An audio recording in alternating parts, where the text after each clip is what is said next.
380। রাসূলুল্লাহ সাল্লাল্লাহু আলাইহি সাল্লাম কখনো তার স্ত্রীদের নির্যাতন তো দূরের কথা, সামান্য কষ্ট কখনো দেননি। আয়েশা রাদিয়াল্লাহু তাআলা আনহা থেকে বর্ণিত, আমি রাসূলুল্লাহ সাল্লাল্লাহু আলাইহি সাল্লামকে খাদেমও কোনো স্ত্রীকে প্রহার করতে দেখিনি। সুনানে আবি দাউদ, হাদিস 4786। নবীজি সাল্লাল্লাহু আলাইহি সাল্লাম তার জীবনের অন্তিম সময়টুকু আয়েশা রাদিয়াল্লাহু তাআলা আনহার ঘরে অতিবাহিত করেন। এমনকি তার মৃত্যু হয় আয়েশা রাদিয়াল্লাহু তাআলা আনহার কোলে মাথা রেখে। তিনি বলেন, যখন রাসূলুল্লাহ সাল্লাল্লাহু আলাইহি সাল্লামের মৃত্যু ঘনিয়ে এলো আর তার মাথা আমার রানীর ওপর, তখন কিছু সময় তিনি বেহুশ হয়ে রইলেন। হুঁশ ফিরে এলে তিনি ছাদের দিকে তাকিয়ে থাকলেন। তারপর বললেন, হে আল্লাহ, মর্যাদা সম্পন্ন বন্ধুদের সঙ্গে মিলিত করুন। সহিহ মুসলিম, হাদিস 6191। হযরত আয়েশা রাদিয়াল্লাহু তাআলা আনহা বলেন, আমি রাসূল সাল্লাল্লাহু আলাইহি সাল্লামের সাথে সফরে ছিলাম। আমরা দুজন দৌড় দিলাম। আমি তার থেকে আগে চলে গেলাম। এরপর শরীর যখন একটু মোটা হয়ে গেল তখন তার সাথে দৌড়ালাম। তখন তিনি আমাকে পেছনে ফেলে দিলেন এবং বললেন, আয়েশা, এটা তোমার ওই দিনের আগে চলে যাওয়ার বদলা হয়ে গেল। আপনারা জেনে আশ্চর্যান্বিত হবেন, মদিনার যে বাড়িতে দুই জাহানী নেতা হযরত মুহাম্মদ সাল্লাল্লাহু আলাইহি সাল্লাম হযরত আয়েশা রাদিয়াল্লাহু তাআলা আনহার সঙ্গে জীবন অতিবাহিত করেন, তা কাঁচা বাড়ি, অর্থাৎ মাটির তৈরি ছিল। ছাদ এত নিচু ছিল যে অনায়াসে মেঝেতে দাঁড়িয়ে যে কেউ ছাদ স্পর্শ করতে পারত। একটি মাত্র দরজা ছিল যা মসজিদের দিকে খুলত।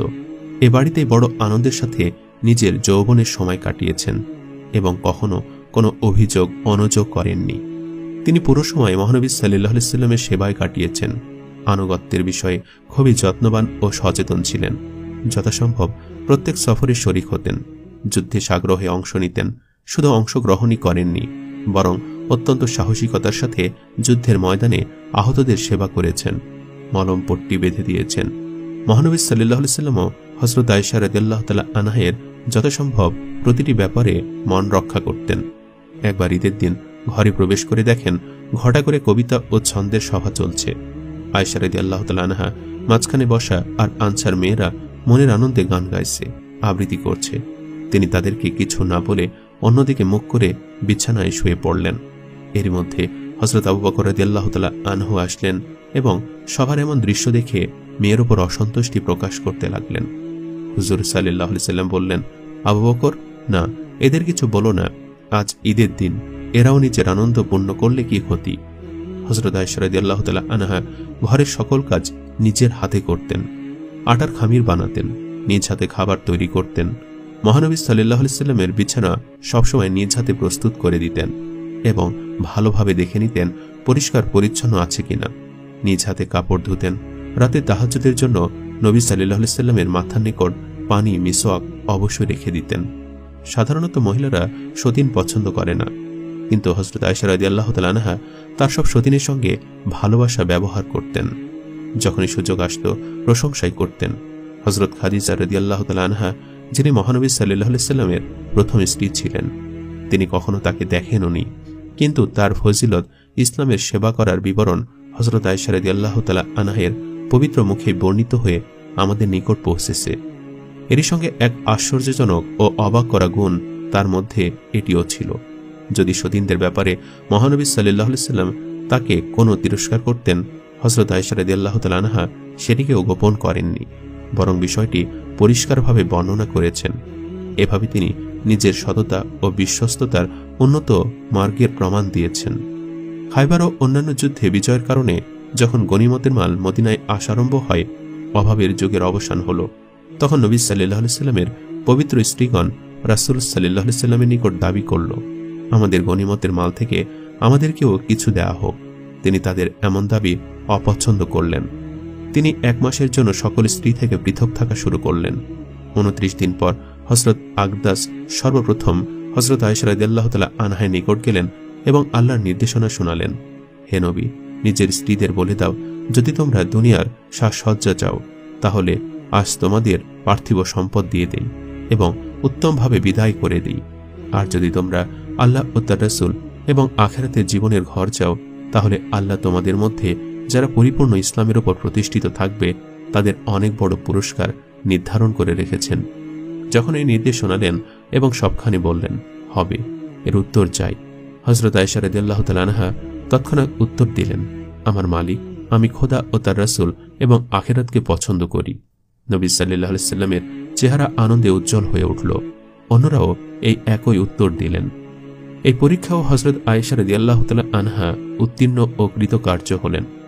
উরওয়া ইবনু জুবায়ের, সাইদ ইবনু মুসাইব, আলকামা ইবনু ওয়াক্কাস ও ওবায়দুল্লাহ ইবনু আবদুল্লাহ ইবনে উতবা ইবনে মাসউদ রাদিয়াল্লাহু তাআলা আনহু সূত্রে রাসূলুল্লাহ সাল্লাল্লাহু আলাইহি সাল্লামের সহধর্মিণী আয়েশা রাদিয়াল্লাহু তাআলা আনহা হতে বর্ণিত। তিনি বলেন, রাসূলুল্লাহ সাল্লাল্লাহু আলাইহি সাল্লাম যখন সফরে যেতে ইচ্ছা করতেন তখন তিনি তার স্ত্রীগণের মধ্যে লটারি করতেন। এতে যার নাম উঠত তাকে তিনি সঙ্গে নিয়ে সফরে যেতেন। আয়েশা রাদিয়াল্লাহু তাআলা আনহা বলেন, এমনই এক যুদ্ধে তিনি আমাদের মাঝে লটারি করেন, এতে আমার নাম উঠে আসে, তাই আমি রাসূলুল্লাহ সাল্লাল্লাহু আলাইহি সাল্লামের সঙ্গে সফরে গেলাম। এই ঘটনাটি পর্দার হুকুম নাজিলের পর ঘটেছিল। তখন আমাকে হাওদাসহ সওয়ারিকে ওঠানো ও নামানো হতো। এমনিভাবে আমরা চলতে থাকলাম। অতঃপর রাসূলুল্লাহ সাল্লাল্লাহু আলাইহি সাল্লাম যখন এই যুদ্ধ থেকে নিষ্কৃতি লাভ করলেন তখন তিনি গৃহ অভিমুখে প্রত্যাবর্তন করলেন। ফেরার পথে আমরা মদিনার নিকটবর্তী হলে তিনি একদিন রাতের বেলা রওনা হওয়ার জন্য আদেশ করলেন। রওনা হওয়ার ঘোষণা দেওয়া হলে আমি উঠলাম এবং পায়ে হেঁটে সেনার ছাউনি পেরিয়ে গেলাম। অতঃপর প্রয়োজন সেরে আমি আমার শহরের কাছে ফিরে এসে বুকে হাত দিয়ে দেখলাম যে ইয়ামনের অন্তর্গত জিফার শহরের পুঁতি দ্বারা তৈরি করা আমার গলার হাড়টি ছিঁড়ে কোথায় পড়ে গেছে। তাই আমি ফিরে গিয়ে আমার হাড়টি খুঁজতে লাগলাম। হাড় খুঁজতে খুঁজতে আমার আসতে দেরি হয়ে যায়। আয়েশা রাদিয়াল্লাহু তাআলা আনহা বলেন, যে সমস্ত লোক উটের পিঠে আমাকে উঠিয়ে দিতেন তারা এসে আমার হাওদা উটের পিঠে উঠিয়ে দিলেন। তারা ভেবেছিলেন আমি হাওদার মধ্যে আছি, কারণ খাদ্যাভাবে মহিলারা তখন খুবই হালকা হয়ে গিয়েছিল এবং তাদের দেহ মাংস ছিল না। তারা খুবই স্বল্প পরিমাণ খাবার খেতে পেত। তাই তারা যখন হাওদায় উঠিয়ে উপরে রাখেন তখন তারা হালকা হাওয়াদার দিকে কোনো প্রকার অস্বাভাবিক মনে করেননি। অধিকন্ত আমি ছিলাম একজন অল্প বয়স্কা কিশোরী। এরপর তারা উট হাঁকিয়ে নিয়ে চলে যায়। সৈন্যদল চলে যাওয়ার পর আমি আমার হাড়টি খুঁজে পাই এবং নিজ জায়গায় ফিরে এসে দেখি সৈন্যদের বকন আহ্বানকারী এবং কোনো জবাবদাতা সেখানে নেই। তখন আমি আগে যেখানে ছিলাম সেখানে বসে রইলাম। ভাবলাম তারা আমাকে দেখতে না পেয়ে অবশ্যই আমার কাছে ফিরে আসবে। ওই স্থানে বসে থাকা অবস্থায় ঘুম চেপে ধরলে আমি ঘুমিয়ে পড়লাম। বনু সুলামি গোত্রের জাকওয়ান শাখার সাফওয়ান ইবনু মুআত্তাল রাদিয়াল্লাহু তাআলা আনহু সৈন্যদল চলে যাওয়ার পর সেখানে ছিলেন। তিনি সকালে আমার অবস্থান স্থলের কাছে এসে একজন ঘুমন্ত মানুষ দেখে আমার দিকে তাকিয়ে আমাকে চিনে ফেললেন।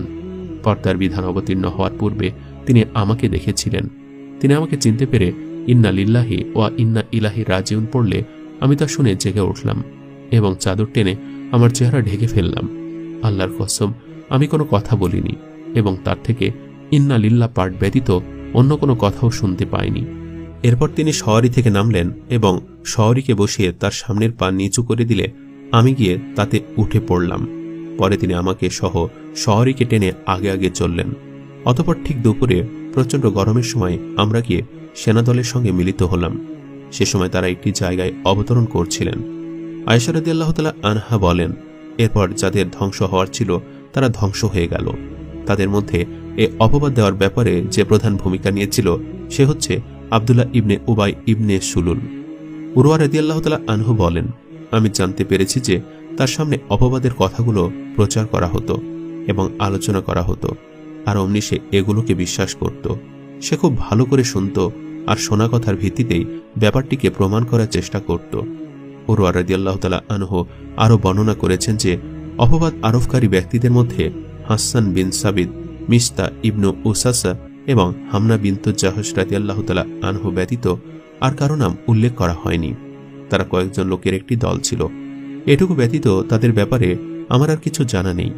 যেমনটি আল কোরআনে মহান আল্লাহ তাআলা বলেছেন, এ ব্যাপারে যে প্রধান ভূমিকা গ্রহণ করেছিল তাকে আব্দুল্লাহ ইবনে উবাই বিন সুলুল বলে ডাকা হয়ে থাকে। উরওয়া রাদিয়াল্লাহু তাআলা আনহু বলেন, আয়েশা রাদিয়াল্লাহু তাআলা আনহা এ ব্যাপারে হাসান বিন সাবিত রাদিয়াল্লাহু তাআলা আনহুকে গালমন্দ করাকে পছন্দ করতেন না। তিনি বলতেন, হাসান বিন সাবিত রাদিয়াল্লাহু তাআলা আনহু তো সেই লোক যিনি তার এক কবিতায় বলেছেন, আমার মান সম্মান এবং আমার বাপ দাদা মুহাম্মদ সাল্লাল্লাহু আলাইহি সাল্লামের মান সম্মান রক্ষায় নিবেদিত। আয়েশা রাদিয়াল্লাহু তাআলা আনহা বলেন, অতঃপর আমরা মদিনায় আসলাম। মদিনায় এসে 1 মাস পর্যন্ত আমি অসুস্থ থাকলাম। এদিকে অপবাদ রটনাকারীদের কথা নিয়ে লোকেদের মধ্যে আলোচনা ও চর্চা হতে থাকল। কিন্তু এগুলোর কিছুই আমি জানি না। তবে আমি সন্দেহ করছিলাম এবং তা আরও দৃঢ় হচ্ছিল আমার এ অসুখের সময়। কেননা এর আগে আমি রাসূলুল্লাহ সাল্লাল্লাহু আলাইহি সাল্লাম থেকে যেরকম স্নেহ ভালোবাসা পেতাম, আমার এই অসুখের সময় তা আমি পাচ্ছিলাম না। তিনি আমার কাছে এসে সালাম করে কেবল তুমি কেমন আছো জিজ্ঞেস করে চলে যেতেন। তার এই আচরণই আমার মনে ভীষণ সন্দেহ জাগিয়ে তোলে। তবে কিছুটা সুস্থ হয়ে বাহিরে বের হওয়ার আগ পর্যন্ত এই জঘন্য অপবাদের ব্যাপারে আমি কিছুই জানতাম না। উম্মু মিফতা রাদিয়াল্লাহু তাআলা আনহু একদা আমার সঙ্গে গোসলখানার দিকে বের হন। আর প্রকৃতি ডাকে আমাদের বের হওয়ার অবস্থা এই ছিল যে এক রাতে বের হলে আমরা আবার পরের রাতে বের হতাম। আয়েশা রাদিয়াল্লাহু তাআলা আনহা বলেন, একদা আমি এবং উম্মু মিস্তা একত্রে বের হলাম। আমরা আমাদের প্রয়োজন সেরে বাড়ি ফেরার পথে উম্মু মিস্তা তার কাপড়ে জড়িয়ে হোঁচট খেয়ে পড়ে গিয়ে বললেন, মিস্তা ধ্বংস হোক। আমি তাকে বললাম, আপনি খুব খারাপ কথা বললেন। আপনি কি বদর যুদ্ধে যোগদানকারী ব্যক্তিকে গালি দিচ্ছেন? তিনি আমাকে বললেন, ওগো অবলা, সে তোমার সম্বন্ধে কি কথা বলে বেড়াচ্ছে, তুমি তা তো শোনোনি। আয়েশা রাদিয়াল্লাহু তাআলা আনহা বলেন, আমি তাকে জিজ্ঞেস করলাম সে আমার সম্পর্কে কি বলেছে। তখন তিনি অপবাদ রটনাকারীদের কথাবার্তা সম্পর্কে আমাকে জানালেন। আয়েশা রাদিয়াল্লাহু তাআলা আনহা বর্ণনা করেন, এরপর আমার পুরনো রোগ আরও বেড়ে গেল। আমি বাড়ি ফেরার পর রাসূলুল্লাহ সাল্লাল্লাহু আলাইহি সাল্লাম আমার কাছে আসলেন এবং সালাম দিয়ে জিজ্ঞেস করলেন, তুমি কেমন আছো? আয়েশা রাদিয়াল্লাহু তাআলা আনহা বলেন, আমি আমার পিতামাতার কাছে গিয়ে বিষয়টি সম্পর্কে সঠিক খবর জানতে চাচ্ছিলাম। তাই আমি রাসূলুল্লাহ সাল্লাল্লাহু আলাইহি সাল্লামকে বললাম, আপনি কি আমাকে আমার পিতামাতার কাছে যাওয়ার জন্য অনুমতি দিবেন? আয়েশা রাদিয়াল্লাহু তাআলা আনহা বলেন, রাসূলুল্লাহ সাল্লাল্লাহু আলাইহি সাল্লাম আমাকে অনুমতি দিলেন। তখন আমি আমার আম্মাকে বললাম, আম্মাজান, লোকজন কি আলোচনা করছে? তিনি বললেন, বেটি, এ ব্যাপারটিকে হালকা করে ফেলো। আল্লাহর কসম, সতীন আছে এমন স্বামীর সোহাগ লাভে ধন্যা সুন্দরী রমণীকে তার সতীনরা বদনাম করবে না, এমন খুব কমই হয়। আয়েশা রাদিয়াল্লাহু তাআলা আনহা বলেন, আমি আশ্চর্য হয়ে বললাম, সুবহানাল্লাহ, লোকজন কি এমন গুজবি রটিয়েছে? আয়েশা রাদিয়াল্লাহু তাআলা আনহা বর্ণনা করেন, সারা রাত আমি কাঁদলাম। কাঁদতে কাঁদতে সকাল হয়ে গেল। এর মধ্যে আমার চোখের পানিও বন্ধ হলো না এবং আমি ঘুমাতেও পারলাম না। এরপর ভোরবেলাও আমি কাঁদছিলাম। তিনি আরো বলেন যে এ সময় ওহী নাজিল হতে দেরি হওয়ায় রাসূলুল্লাহ সাল্লাল্লাহু আলাইহি সাল্লাম তার স্ত্রীর আমার বিচ্ছেদের বিষয়টি নিয়ে পরামর্শ ও আলোচনা করার নিমিত্তে আলী ইবনু আবি তালিব এবং উসামা ইবনু যায়েদ রাদিয়াল্লাহু তাআলা আনহুকে ডেকে পাঠালেন। তিনি বলেন, উসামা রাদিয়াল্লাহু তাআলা আনহু রাসূলুল্লাহ সাল্লাল্লাহু আলাইহি সাল্লামের স্ত্রীদের পবিত্রতা এবং তাদের প্রতি নবী করিম সাল্লাল্লাহু আলাইহি সাল্লামের ভালোবাসার কারণে বললেন, তারা আপনার স্ত্রী, তাদের সম্পর্কে আমি ভালো ব্যতীত আর কিছুই জানি না। আলী রাদিয়াল্লাহু তাআলা আনহু বললেন, হে আল্লাহর রাসূল সাল্লাল্লাহু আলাইহি সাল্লাম, আল্লাহ তো আপনার জন্য সংকীর্ণতা রাখেননি। তিনি ব্যতীত আরও বহু মহিলা আছে। অবশ্য আপনি এ ব্যাপারে দাসী বারিরা রাদিয়াল্লাহু তাআলা আনহুকে জিজ্ঞেস করুন, সে আপনার কাছে সত্য কথাই বলবে। আয়েশা রাদিয়াল্লাহু তাআলা আনহা বলেন, তখন রাসূলুল্লাহ সাল্লাল্লাহু আলাইহি সাল্লাম বারিরা রাদিয়াল্লাহু তাআলা আনহুকে ডেকে বললেন, হে বারিরা, তুমি তার মধ্যে কোনো সন্দেহপূর্ণ আচরণ দেখেছ কি? বারিরা রাদিয়াল্লাহু তাআলা আনহু বললেন, ওই আল্লাহর শপথ যিনি আপনাকে সত্য বিধান সহ পাঠিয়েছেন, আমি তার মধ্যে কখনো এমন কিছু দেখিনি যার দ্বারা তাকে দোষী বলা যায়। তবে তার সম্পর্কে কেবল এতটুকু বলা যায় যে তিনি হলেন অল্প বয়স্কা কিশোরী। রুটি তৈরি করার জন্য আটা খামির করে রেখে ঘুমিয়ে পড়েন আর বকরি এসে অমনি তা খেয়ে ফেলে। আয়েশা রাদিয়াল্লাহু তাআলা আনহা বলেন, সেদিন রাসূলুল্লাহ সাল্লাল্লাহু আলাইহি সাল্লাম সঙ্গে সঙ্গে উঠে গিয়ে মিম্বরে বসে আব্দুল্লাহ ইবনে উবাইয়ের ক্ষতি থেকে রক্ষার আহ্বান জানিয়ে বললেন, হে মুসলিম সম্প্রদায়, যে আমার স্ত্রীর ব্যাপারে অপবাদ রটিয়ে আমাকে কষ্ট দিয়েছে, তার এই অপবাদ থেকে আমাকে কে মুক্ত করবে? আল্লাহর কসম, আমি আমার স্ত্রী সম্পর্কে ভালো ব্যতীত আর কিছুই জানি না। আর তারা এক ব্যক্তির নাম উল্লেখ করছে যার ব্যাপারেও আমি ভালো ব্যতীত কিছু জানি না। সে তো আমার সঙ্গে আমার ঘরে যায়। আয়েশা রাদিয়াল্লাহু তাআলা আনহা বলেন, বানু আব্দুল আশাল গোত্রের সাদ রাদিয়াল্লাহু তাআলা আনহু উঠে বললেন, হে আল্লাহর রাসূল, আমি আপনাকে এই অপবাদ থেকে মুক্তি দেব। সে যদি আউস গোত্রের লোক হয় তাহলে তার শিরচ্ছেদ করব, আর যদি সে আমাদের ভাই খাজরাজের লোক হয় তাহলে তার ব্যাপারে আপনি যা বলবেন তাই করব। আয়েশা রাদিয়াল্লাহু তাআলা আনহা বলেন, এ সময় হাসান বিন সাবিত রাদিয়াল্লাহু তাআলা আনহুর মায়ের চাচাতো ভাই খাজরাজ গোত্রের নেতা সাদ ইবনু উবাদা রাদিয়াল্লাহু তাআলা আনহু দাঁড়িয়ে এ কথার প্রতিবাদ করলেন। আয়েশা রাদিয়াল্লাহু তাআলা আনহা বলেন, এ ঘটনার আগে তিনি একজন সৎ ও নেককার লোক ছিলেন। গোত্রীয় অহংকারে উত্তেজিত হয়ে তিনি সাদ ইবনু মুআজ রাদিয়াল্লাহু তাআলা আনহুকে বললেন, তুমি মিথ্যা কথা বলছো। আল্লাহর কসম, তুমি তাকে হত্যা করতে পারবে না এবং তাকে হত্যা করার ক্ষমতাও তোমার নেই। সে তোমার গোত্রের লোক হলে তুমি তার নিহত হওয়া কখনো পছন্দ করতে না। তখন সাদর ইবনু মুআজ রাদিয়াল্লাহু তাআলা আনহু এর চাচাতো ভাই উসাইদ ইবনু হুযাইর রাদিয়াল্লাহু তাআলা আনহু সাদ ইবনু উবাদা রাদিয়াল্লাহু তাআলা আনহুকে বললেন, বরং তুমি মিথ্যা বলছো। আল্লাহর কসম, আমরা অবশ্যই তাকে হত্যা করব। তুমি হলে মুনাফিক, তাই মুনাফিকদের পক্ষ নিয়ে কথাবার্তা বলছো। আয়েশা রাদিয়াল্লাহু তাআলা আনহা বলেন, এ সময় আউস ও খাজরাজ উভয় গোত্র খুব উত্তেজিত হয়ে যায়, এমনকি তারা যুদ্ধের সংকল্প করে বসে। এ সময় রাসূলুল্লাহ সাল্লাল্লাহু আলাইহি সাল্লাম মিম্বরে দাঁড়িয়েছিলেন। আয়েশা রাদিয়াল্লাহু তাআলা আনহা বলেন, রাসূলুল্লাহ সাল্লাল্লাহু আলাইহি সাল্লাম তাদের শান্ত করলেন এবং নিজেও চুপ হয়ে গেলেন। আয়েশা রাদিয়াল্লাহু তাআলা আনহা বলেন, আমি সেদিন সারাক্ষণ কেঁদে কাটালাম। চোখের ধারা আমার বন্ধ হয়নি এবং একটু ঘুমও হয়নি। তিনি বলেন, আমি কান্না করছিলাম আর আমার পিতামাতা আমার পাশে উপবিষ্ট ছিলেন। এমনি করে একদিন 2 রাত কেঁদে কেঁদে কাটিয়ে দিলাম।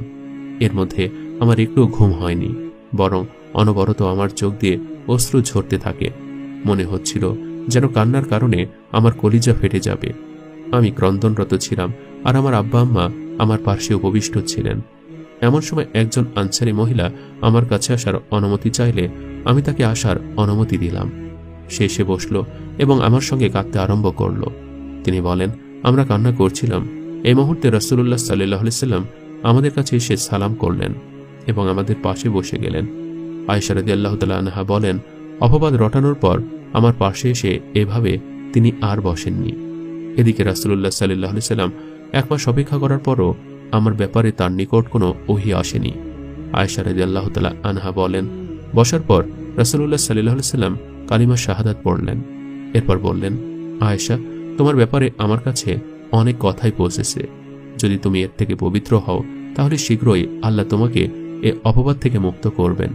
আর যদি তুমি কোনো গুনাহ করে থাকো তাহলে আল্লাহর কাছে ক্ষমা প্রার্থনা করো এবং তওবা করো, কেননা বান্দা গুনাহ স্বীকার করে তওবা করলে আল্লাহ তাআলা তওবা কবুল করেন।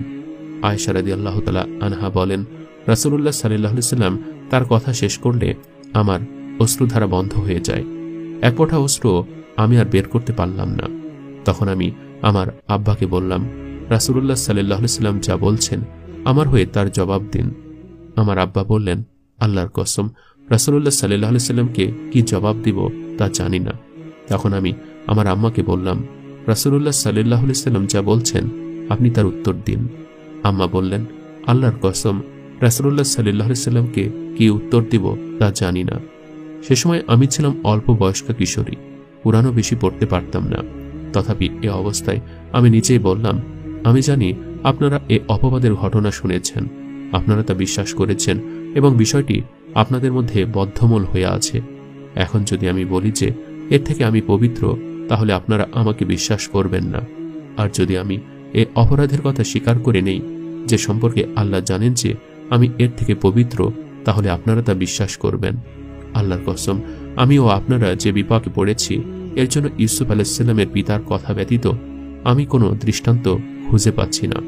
তিনি বলেছিলেন, পূর্ণ ধৈর্য শ্রেয়, তোমরা যা বলছো এ ব্যাপারে আল্লাহই একমাত্র আমার আশ্রয়স্থল। অতঃপর আমি মুখ ঘুরিয়ে আমার বিছানায় গিয়ে শুয়ে পড়লাম।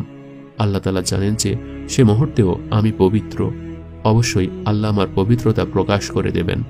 তবে আল্লাহর কসম, আমি কখনো ভাবিনি যে আমার সম্পর্কে আল্লাহ ওহী অবতীর্ণ করবেন যা পাঠ করা হবে। আমার সম্পর্কে আল্লাহ কোনো কথা বলবেন আমি নিজেকে এতটা উত্তম মনে করিনি, বরং আমি নিজেকে এর চেয়ে অনেক অধম ভাবতাম। তবে আমি আশা করতাম যে হয়তো রাসূলুল্লাহ সাল্লাল্লাহু আলাইহি সাল্লামকে স্বপ্নযোগে দেখানো হবে, যার ফলে আল্লাহ আমার পবিত্রতা প্রকাশ করবেন। আল্লাহর কসম, রাসূলুল্লাহ সাল্লাল্লাহু আলাইহি সাল্লাম তখনও তার বসার জায়গা ছেড়ে যাননি এবং ঘরের লোকজনও কেউ ঘর হতে বেরিয়ে যাননি। এমন সময় তার উপর ওহী অবতরণ শুরু হলো। ওহী অবতীর্ণ হওয়ার সময় তার যে বিশেষ ধরনের কষ্ট হতো, তখনও সে অবস্থা হলো। এমনকি ভীষণ শীতের দিনেও তার শরীর হতে মতির দানার মতো বিন্দু বিন্দু ঘাম গড়িয়ে পড়ল ওই বাণীর গুরুভারে, যা তার প্রতি অবতীর্ণ হয়েছে। আয়েশা রাদিয়াল্লাহু তাআলা আনহা বলেন, রাসূলুল্লাহ সাল্লাল্লাহু আলাইহি সাল্লামের এই অবস্থা কেটে গেলে তিনি হাসি মুখে প্রথম যে কথা উচ্চারণ করলেন সেটা হলো, হে আয়েশা, আল্লাহ তোমার পবিত্রতা প্রকাশ করে দিয়েছেন। আয়েশা রাদিয়াল্লাহু তাআলা আনহা বলেন, কথা শুনে আমার মা আমাকে বললেন, তুমি উঠে গিয়ে রাসূলুল্লাহ সাল্লাল্লাহু আলাইহি সাল্লামের প্রতি সম্মান করো। আমি বললাম, আল্লাহর কসম, আমি তার দিকে উঠে যাব না। মহান আল্লাহ ব্যতীত কারো প্রশংসা করব না। আয়েশা রাদিয়াল্লাহু তাআলা আনহা বললেন, আল্লাহ যে 10টি আয়াত অবতীর্ণ করেছেন তা হলো, যারা এ অপবাদ রটনা করেছে তারা তো তোমাদেরই একটি দল। এ ঘটনাকে তোমরা তোমাদের জন্য অনিষ্টকর মনে করো না, বরং এও তোমাদের জন্য কল্যাণকর। তাদের প্রত্যেকের জন্য আছে কঠিন শাস্তি। একথা শোনার পর মুমিন পুরুষ এবং নারীগণ কেন নিজেদের বিষয়ে সদ্ধারণা করেনি এবং বলেনি যে এটা তো সুস্পষ্ট অপবাদ? তারা কেন এ ব্যাপারে 4 জন সাক্ষী উপস্থিত করেনি? যেহেতু তারা সাক্ষী উপস্থিত করেনি, সেহেতু তারা আল্লাহর বিধানে মিথ্যাচারী। দুনিয়া ও আখিরাতে তোমাদের প্রতি আল্লাহর অনুগ্রহ ও দয়া না থাকলে তোমরা যাতে লিপ্ত ছিলে তার জন্য কঠিন শাস্তি তোমাদেরকে স্পর্শ করত। যখন তোমরা মুখে মুখে এ মিথ্যা ছড়াচ্ছিলে এবং এমন বিষয় মুখে উচ্চারণ করছিলে যার কোনো জ্ঞান তোমাদের ছিল না, এবং একে তোমরা তুচ্ছ ব্যাপার বলে ভাবছিলে, অথচ আল্লাহর কাছে তা ছিল খুবই গুরুতর ব্যাপার। আর এ কথা শোনা মাত্র তোমরা কেন বললে না যে এ বিষয়ে বলা বলি করা আমাদের জন্য উচিত নয়? আল্লাহ পবিত্র মহান, এ তো এক গুরুতর অপবাদ। আল্লাহ তোমাদেরকে উপদেশ দিচ্ছেন, যদি তোমরা মুমিন হয়ে থাকো তাহলে কখনো অনুরূপ আচরণের পুনরাবৃত্তি করবে না। আল্লাহ তোমাদের জন্য তার আয়াতসমূহ বিবৃত করেন এবং আল্লাহ সর্বজ্ঞ প্রজ্ঞাময়। যারা মুমিনদের মধ্যে অশ্লীলতার প্রসার কামনা করে তাদের জন্য আছে দুনিয়া ও আখিরাতে মর্মস্তদ শাস্তি। আল্লাহ জানেন, তোমরা জানো না। তোমাদের প্রতি আল্লাহর অনুগ্রহ ও দয়া না থাকলে তোমাদের কেউই অব্যাহতি পেতে না। আল্লাহ দয়াগ্র ও পরম দয়ালু। আমার পবিত্রতার ব্যাপারে আল্লাহ এ আয়াতগুলো অবতীর্ণ করলেন। হযরত আয়েশা রাদিয়াল্লাহু তাআলা আনহার জীবনে সবচেয়ে বেদনাদায়ক ঘটনা ঘটল মহানবী সাল্লাল্লাহু আলাইহি সাল্লামের মৃত্যুর দিন। মহানবী সাল্লাল্লাহু আলাইহি সাল্লামের পবিত্র সত্তা এই নশ্বর পৃথিবী ছেড়ে আল ইল্লিনের পানে উত্থিত হল। সে সময় তার বয়স মাত্র 18 বছর ছিল। আমাদের নবী সাল্লাল্লাহু আলাইহি সাল্লাম মোট 13 দিন অসুস্থ ছিলেন। তার মধ্যে 8 দিনই হযরত আয়েশার নিকট ছিলেন। তিনি মনে প্রাণে মহানবী সাল্লাল্লাহু আলাইহি সাল্লামের খিদমত করেছেন। এমনকি হযরত আয়েশা সিদ্দিকা রাদিয়াল্লাহু তাআলা আনহার উরুতে মাথা রেখে দুজাহানী নেতা মৃত্যুবরণ করেন। ইন্না লিল্লাহি ওয়া ইন্না ইলাইহি রাজিউন। আর হেদায়েতের ও সঠিক পথ প্রদর্শনকারী সূর্য চিরতরে আমাদের দৃষ্টির আড়ালে ম্লান হয়ে গেল। এই পর্বতসম দুঃখের সময় তিনি ধৈর্য ও অবিচলতার আদর্শ দেখিয়েছেন। বুক চাপড়ে কাঁদেননি, কাপড়ও ছিঁড়েননি, আর চুলও ছিঁড়েননি। কেবল হৃদয়ের অন্তঃস্থলে এক বেদনা নিয়ে ইন্না লিল্লাহি ওয়া ইন্না ইলাইহি রাজিউন পড়ে নীরব হয়ে গেলেন। তার সবচেয়ে বড় শ্রেষ্ঠত্ব এটিও ছিল, তার পবিত্র ঘর রাসূলে পাক রহমাতুল্লিল আলামিন খাতেবুন নবিয়্যিন সাল্লাল্লাহু আলাইহি সাল্লামের শেষ বিশ্রামাগার ছিল। এতে যত গর্বই করা হোক কম হবে। তিনি স্বপ্নে দেখেছিলেন 3টি চাঁদ তার ঘরে এসে পড়েছে। যখন নবী সাল্লাল্লাহু আলাইহি সাল্লামের দাফন সম্পূর্ণ হলো, তখন হযরত আবু বকর রাদিয়াল্লাহু তাআলা আনহু বললেন, আয়েশা, 3টি চাঁদের মধ্যে এটি প্রথম চাঁদ ছিল এবং এই চাঁদটি সবচেয়ে বড় ও সবচেয়ে উজ্জ্বল ছিল। 2.5 বছর পর হযরত আয়েশা সিদ্দিকা রাদিয়াল্লাহু তাআলা আনহাকে এতিম হওয়ার দুঃখ সহ্য করতে হলো। অর্থাৎ তার পিতা হযরত আবু বকর রাদিয়াল্লাহু তাআলা আনহু মারা যান এবং দ্বিতীয় চাঁদও তার ঘরে এসে পড়ল। হযরত ওমর রাদিয়াল্লাহু তাআলা আনহুর যুগ তার জন্য প্রশান্তি, স্বাচ্ছন্দ্য ও প্রাচুর্যময় ছিল।